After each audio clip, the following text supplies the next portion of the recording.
the strongest force in the human personality is the need to remain consistent with how we define ourselves. I'm going to say that again.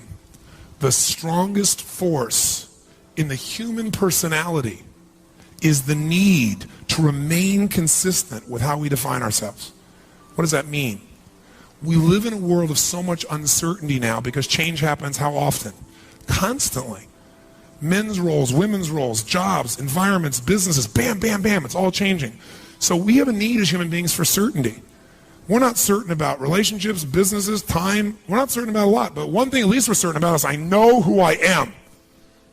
If you don't know that, you freak out and you have what's called an identity crisis. We can't make any decisions, you're freaking out. So we all define ourselves subconsciously. So some people see themselves as being extraordinarily conservative. Are they going to do something crazy? They're going to know, hey, I'm not that kind of person. What kind of person? I don't know, but I'm not that kind of person.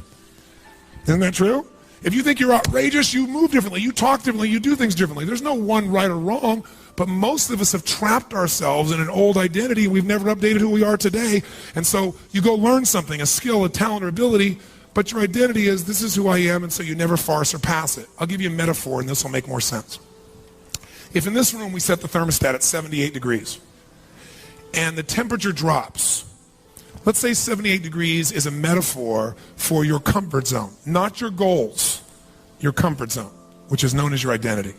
Okay, people have goals that are more than their identity. That's why they don't usually get their goals, unless they expand their identity. So 78 degrees is how your body weight, not your goal, but the one you're comfortable with that you live regularly. 70 degrees is how much intimate emotion you have in your personal relationship. 70 degrees is how much money you need to make to feel comfortable, not your ultimate goal, but your comfort zone. 70 degrees is the kind of relationship you need to have with God. It's at 78 degrees. And let's say the temperature drops to 72. What happens? This thermostat in your brain goes, hey, I am a 78 degree or not 72. And what happens? Heaters kick on. The heaters kick on to give you some kind of drive to change it, to make it better, to do something. How many of you have ever experienced the part of your life, your body, your finances, somewhere where it dropped and it wasn't good enough and you felt drive to change it? How many have had that experience? Say, I. Now, if it's 72 degrees and you're supposed to be at 78, you try to change it and it doesn't work, and try something else doesn't work, try something else doesn't work. After a while, nobody wants to have disappointment and pain. So what some people do is they lower the thermostat. They go, I'm not a 78 degreer, I'm a 72 degreer. Those 78 degreers are full of themselves. I'm downsizing and being smarter. Next thing you know, they're at 68, then they're at 54. By the way, when they get to 54, who do they surround themselves with? 78 degree people? Who do they surround themselves with? 50 degree people, so they can feel good about themselves on a regular basis. Isn't it true? Now, you people are not like that. You're all overachievers. So if you drop down to 72 degrees, you don't settle. You try something, doesn't work, you do something else. Breakthrough, get a seminar, learn something, get a cut, whatever it takes, I do it. And by the way, do you stop when you get back to 78 degrees, people? Yes or no? No, you get to 80, 85, 90, 95, 98, 99 degrees, and all of a sudden your brain goes, what are you doing? Who do you think you are? You're not a 99 degree. What are you doing up here? What the heck are you doing? And as soon as you realize you're outside your comfort zone, your brain clicks on, and guess what happens? The heaters stop, and you lose your drive. And now instead of selling, you're shopping. Right? Now all of a sudden, you're in a position where if that's not enough, the air conditioners kick on, and you begin to sabotage yourself to get you back to where you think you deserve to be. How many of you, I know none of you have done this, but how many have seen other people sabotage themselves? How many have seen other people do this kind of stuff? I thought so, right? How many of you have ever sabotaged yourself? Say, I. If you don't raise your hand, you lie about other things too, don't you? Come on. How many of you have been in a relationship and it's going really well, and then you like say something, you go, why do they say that? You know what's going to screw it up? How many of you have ever done this? Say, I. So sabotage is because you're outside your comfort zone, you're beyond your identity. So the reason I tell you this is today, to get the most out of this day, one, change your state, because the fastest way to change your identity is to do things you don't normally do. And your brain will go, I don't do this, I just did it, it felt good. Maybe I could do this, maybe I'm more. Does that make sense? What gives you the edge? It's understanding why people do what they do. Because you understand why, you can have powerful positive influence. It says everything human beings do, they do for one of two reasons. We know what they are: to avoid what? Or to gain what? Now, as overly simplistic as that is, everything we do to avoid pain or gain pleasure, it's not quite true. Here's what I mean by that. We avoid what we associate pain to. We don't avoid real pain. We avoid what we associate pleasure to, because we're not dogs. As human beings, can we decide to make something that's painful actually pleasurable? Is that possible, yes or no? Can a hunger striker go on a strike and feel the physical pain of hunger and convert that into ecstatic feelings because they believe they're doing something that's morally right, yes or no? So we have the power to change what things mean to us and therefore what we feel in our body about them. We are not just like dogs. You know, a Nelson Mandela can be locked up for almost 27 years, right? And be in a position where it wasn't painful. When I met him the first time, I said, "How did you survive that?" And he looked at me with this really indignant look, like, "How dare you even use such a word?" And I looked at him and he said, "I didn't survive that." He said, "I prepared." I thought, whoa. He said, "I knew one of two things would happen. Either I would die and it would spark a revolution of change, or I would live and I have to be prepared to lead. And to be a real leader, I need to be prepared for that." I mean, can you imagine a man coming out and don't want to kill everybody? If someone took a quarter of a century of your life, you might be just a smidge upset, wouldn't you? But instead, he comes out and says, "You know what? You guys that put me in jail, lead with me." That's what human beings are capable of.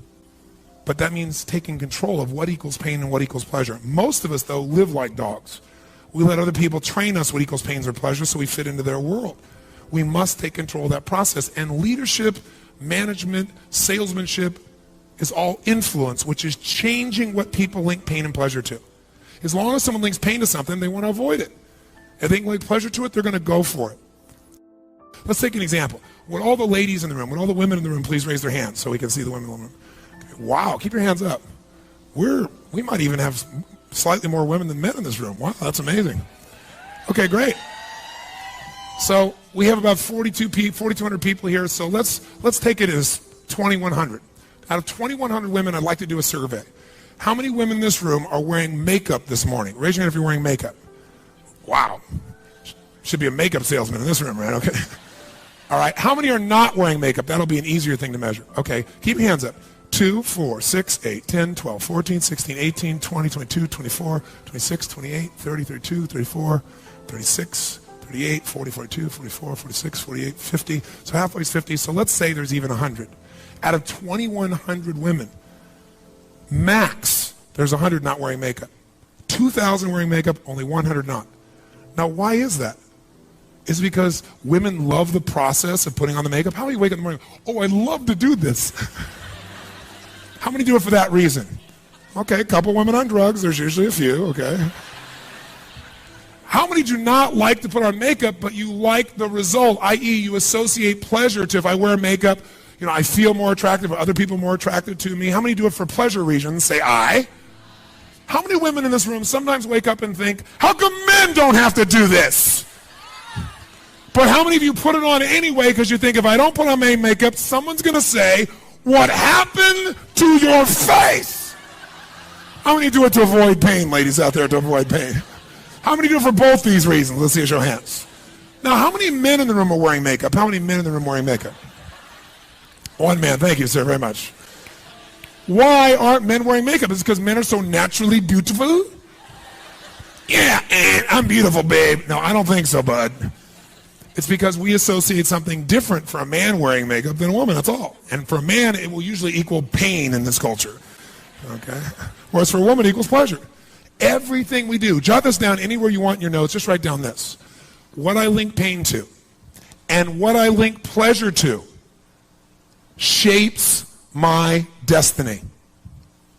What I link pain to and what I link pleasure to shapes my destiny. What I link pain to, what I link pleasure to shapes my destiny. Now, what does this mean? Well, lots of things shape our destiny, and I don't know what your spiritual beliefs are. I certainly believe in God, and I believe that there are choices that are there, but I think God gives you choices. And I believe your decisions are what shape your destiny. How many believe that you make choices and they shape your destiny? Say, I. Now, if that's true, and I don't know that it is, but if that's true, if your decisions shape your destiny, what shapes your decisions? And the answer is, whenever you're going to do something, it's what you associate. If you think it's massive pain to do that, and this is going to be pleasurable, it's not hard to figure out. that your decision making shapes your destiny, but what shapes your decision making is what you link pain and pleasure to. That's your whole life. So what's interesting is we all have learned ways to get out of pain and into pleasure. Some people do drugs. Some people drink alcohol. Some people find a way to take care of their family or their kids or society. Some people achieve to overcome that pain. Some people eat. Everybody's got different ways, and whatever ways you've learned as ways to get out of pain and into pleasure is shaping your destiny right now. See, I'm here to tell you that Mother Teresa, God rest her soul, and Donald Trump are driven by the same force. You say, Robbins, you sounded somewhat intelligent up until now. You're trying to tell me those two people, they're both alive, that they were both driven by the same force? That's insane. Donald Trump clearly is driven by economics, and she's driven by changing the world. True, but they're driven by what they've learned to link pain and pleasure to. See, Donald has learned to link pleasure to being number one, building the best building, building a brand, having money, et cetera, and being number two is equal to death. That'll give you some motivation, right? Mother Teresa is equally driven. I had the privilege of meeting her before she passed on. I don't know if you remember, but she at one time had a heart attack when she was down in San Diego, California, and I lived there. And I flew in the night afterwards, and I know one of the top heart surgeons in the country, and I went to go see her to see if she was going to get that kind of care. And when I went to see her, she was already out of the hospital. In the middle of the night, the nuns had taken her out without the doctors knowing. Can you imagine being the hospital that lost Mother Teresa? And she left a note that basically said, I'm busy. Not exactly, but she said, listen, thank you so much. Don't worry about me. I'm okay now. I can't sit in this hospital bed. People need me. And so she said, I'm going across the border to Tijuana in Mexico, and if you want to help me, don't send me flowers. Send me a mobile medical unit, which is like a giant ambulance with special stuff so she can get out to people that don't get health services. So I read about the thing in the paper, and it was on the news that night, and Scripps Hospital was talking about, well, we're going to have a board meeting to talk about this, and 4 days later, still nothing had happened. So I called a friend of mine, Martin Sheen, the actor, and I said, Martin, I know you love Mother Teresa, and he's a friend of mine. I said, how about you and I go in together? Let's buy this mobile medical unit, and let's not call a press conference. Let's not do it for any reason. Let's just deliver it to her. If we're lucky, we'll meet her, and if we don't, we'll have done a good thing. So Martin agreed. We went and negotiated. We bought the thing. We drove it ourselves, crossed the border, went down there, and we meet Mother Teresa. Now, remember I told you state is what influences people so much? I mean, this woman, her state of love was so much you felt permeated by it. Plus, you changed state because she's about that tall. Like, how you doing, Mother Teresa? How are you? Got this picture of she and I waving like this, So I'm talking to her, and I'm a believer in the idea of modeling. Modeling is the concept that success leaves clues. That if someone is successful again and again and again, they are not lucky. They're doing something right. And if you sow the same seeds, you'll reap the same what? Rewards. Doesn't matter your gender, your age, your color, your background, your history. None of that matters. If you sow, you're going to reap if you sow the right seeds. So I've spent most of my life modeling. This seminar comes from modeling the best influencers that I know and putting it into a package that we can all use. So I thought, man, Mother Teresa, she's a saint. I'm with a saint. I could model a saint. So I said, Mother Teresa, mind if I ask you a few questions? She said, no, that'll be fine, Tony. I said, I'd like to know what gives you ecstasy in life? What gives you absolute, total ecstasy? And then the second time I said ecstasy, I went, ecstasy and none. Ooh, right? I went like, well, what juices you? And I went, juices you? And she started, I thought she was choking to death. I was about to give her mouth to mouth. And then I thought, maybe I should wait. And I realized she was laughing. She had this cackle laugh. She said, you can use the word ecstasy with me. I said, really? I said, all right, well, what gives you ecstasy? And I'll never forget. She paused. She looked at me, she said, Tony, what gives me ecstasy is to see a person die with a smile on their face. And I thought, whoa, not number one on my list.